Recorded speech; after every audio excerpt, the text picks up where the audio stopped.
हिंदू धर्म में तो इतना पर्दा है कि वाल्मीकि जी की रामायण अगर आप पढ़ेंगे तो उसमें यहां तक लिखा है कि रामचंद्र जी की पत्नी सीता का जब हरण हुआ और रावण लेके जब भागा तो हनुमान और लक्ष्मण जब तलाश करने के लिए गए तो सीता जी बड़ी चालाक थी, कहीं चप्पल फेंक गई, कहीं नथुनी फेंक गई, कहीं दुपट्टा फेंक गई, कहीं चप्पल फेंक गई, कहीं कड़ा फेंक गई।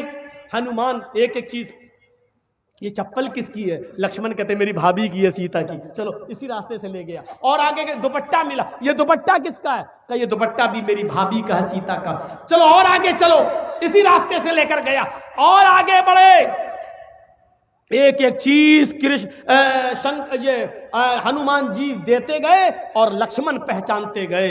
लास्ट में नाक में पहनने वाली नथुनी मिली, नथुनी।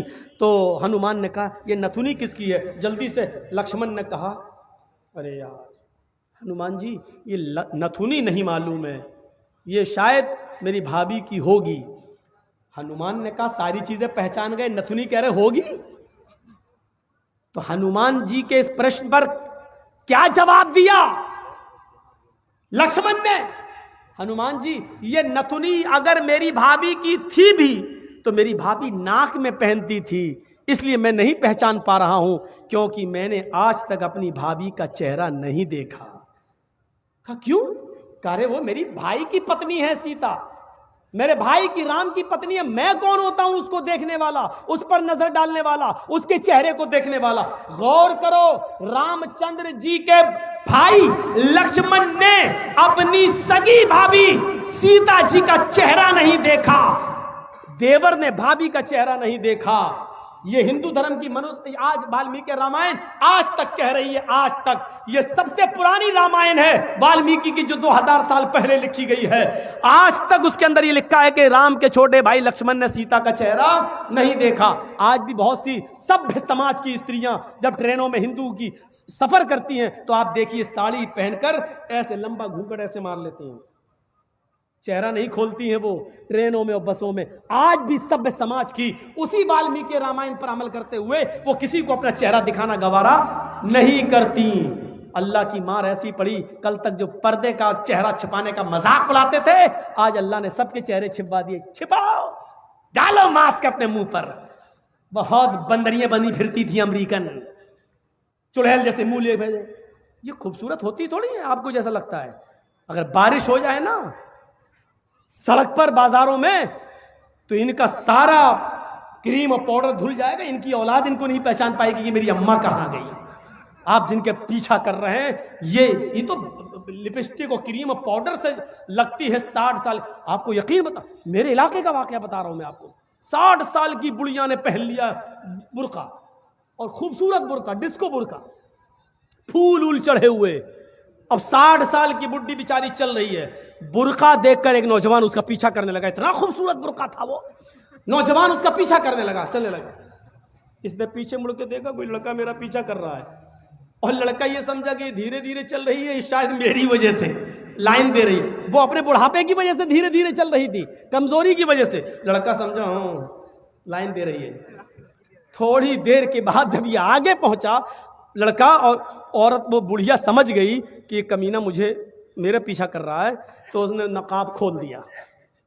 खूबसूरत नकाब, बोल बूढ़े लगे, नकाब खोल के कहती बेटा मेरा पीछा क्यों कर रहा है, मैं तो तेरी अम्मा की उम्र की हूं। कब बखत 2 घंटे की मेरी मेहनत बेकार कर दी बुद्धि ने, हमें क्या मालूम खोदा पहाड़ निकली चुईया। तो लड़के को भी गुस्सा आया, कहने लगा अरे अम्मा हम अपने लिए नहीं अपने अब्बा के लिए ढूंढ रहे थे। सोचा कुछ तो कह दूं इस बुढ़िया को, हैं? इस उम्र में तू इतना खूबसूरत बुर्का पहन के जा रही है, फूल सजे हुए। लड़का सोचने लगा जब बुर्का इतना खूबसूरत है तो बुर्के वाली कितनी खूबसूरत होगी, लगा उसका पीछा करते हैं। लक्ष्मण ने अपनी भाभी का चेहरा नहीं देखा। हर पढ़िए हदीस, अय अल्लाह के रसूल अराइतल हमवा या रसूल अल्लाह, अय अल्लाह के नबी देवर के बारे में आपका क्या ख्याल है? क्या मैं देवर से पर्दा करूं?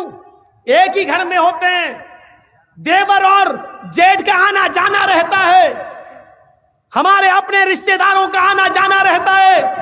आए अल्लाह के नबी, क्या मैं देवर से भी पर्दा करूं? अल्लाह के नबी का जवाब ये था, हाँ दूसरों से पर्दे में कुछ कमी हो जाए तो चलेगा, दूसरों से पर्दे में कोई कमी हो जाए तो चलेगी, लेकिन देवर से पर्दे में कमी नहीं होनी चाहिए।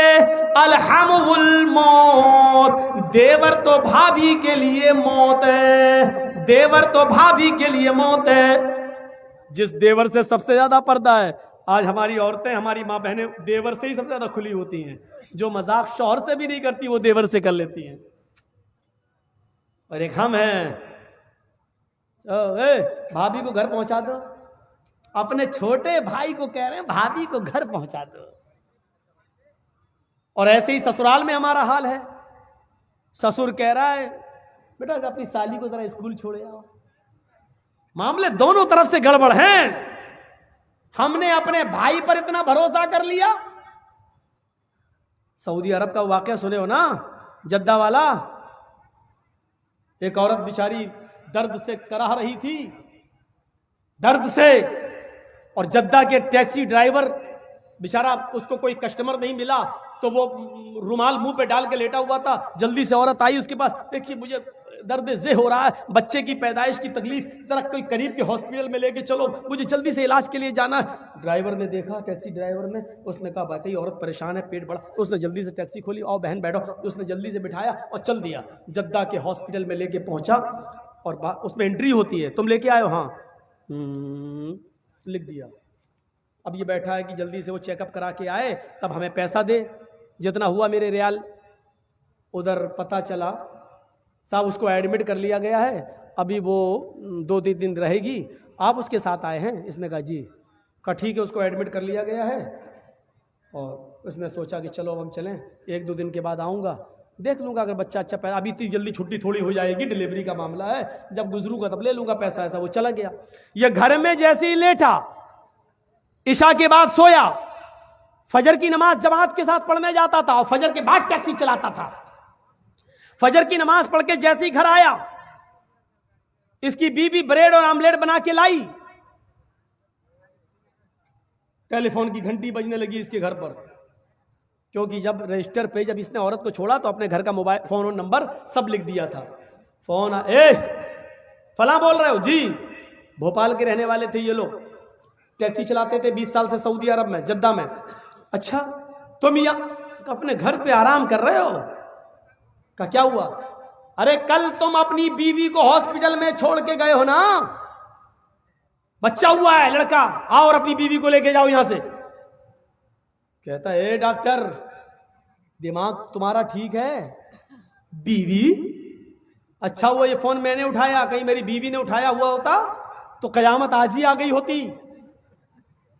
कहा आ रहे हो या मैं पुलिस भेजूं तुम्हारे घर? जिस औरत को यहां एडमिट कराने आए हो उसने कहा वही मेरा शौहर था जो यहां छोड़ के गया है। मैं आ रहा हूं, तेरा सत्यानाश जाए चुड़ैल डाइन। उसने टैक्सी चलाई और धर से चलाता हुआ चला गया। कहने लगा क्या बदतमीजी है? उसने कहा तुम मुझे छोड़ के चले गए, तुम्हें शर्म नहीं आई? मैं कितनी परेशान रही। रोना शुरू कर दिया। औरत के आंसुओं में भी बड़ी ताकत होती है। वो कहने लगा ये क्या बदतमीजी है? डॉक्टर साहब ये मेरी बीवी नहीं है। डॉक्टर साहब नोक झोंक तो सब घरों में हो जाती है, थोड़ी सी लड़ाई हो गई, हमें यहाँ छोड़ के चला गया। नहीं मैं ये बेटा अरे मेरा नहीं है, चलो अपने घर के झगड़े अपने घर में खत्म करो, चलो। उसने कहा ऐसा है चेकअप कर लो। चेकअप कहा डीएनए टेस्ट करे। ये लड़का आदमी तैयार, कहने लगा ठीक है मैं डीएनए टेस्ट करूंगा। मामला इतना बढ़ गया कि डीएनए टेस्ट की नौबत आ गई। जब इसका ब्लड निकाला जाने लगा और लड़के का ब्लड, तब औरत क्या कहती है? डॉक्टर साहब डीएनए टेस्ट कर लीजिए, लेकिन मशीन कभी कभी गलत रिपोर्ट भी दे देती है। अभी आदमी चिल्लाते हुए कहता चुप, गलत रिपोर्ट दे देती है। अभी पता चलता है 2 घंटे के बाद, 3 घंटे बाद जब रिपोर्ट आएगी, या 2 दिन 3 दिन के बाद, तब पता चलेगा। डॉक्टर साहब इसको यहीं रखिए, 2 दिन के बाद रिपोर्ट आएगी, मैं यहाँ हूं। 2 दिन के बाद गया, डॉक्टर साहब क्या आया? डॉक्टर साहब ने कहा बिल्कुल गलत, ये तुम्हारा बेटा है ही नहीं, जाओ। वो औरत पैर पे गिर गई। डॉक्टर साहब मैंने कहा था ना कि मशीन की रिपोर्ट कभी कभी गलत आ सकती है। आई, अल्लाह की कसम यही मेरा पति है, यही मेरा हस्बैंड है, यही मेरा आदमी है। डॉक्टर कहता है औरत नकले मत दिखा, चट।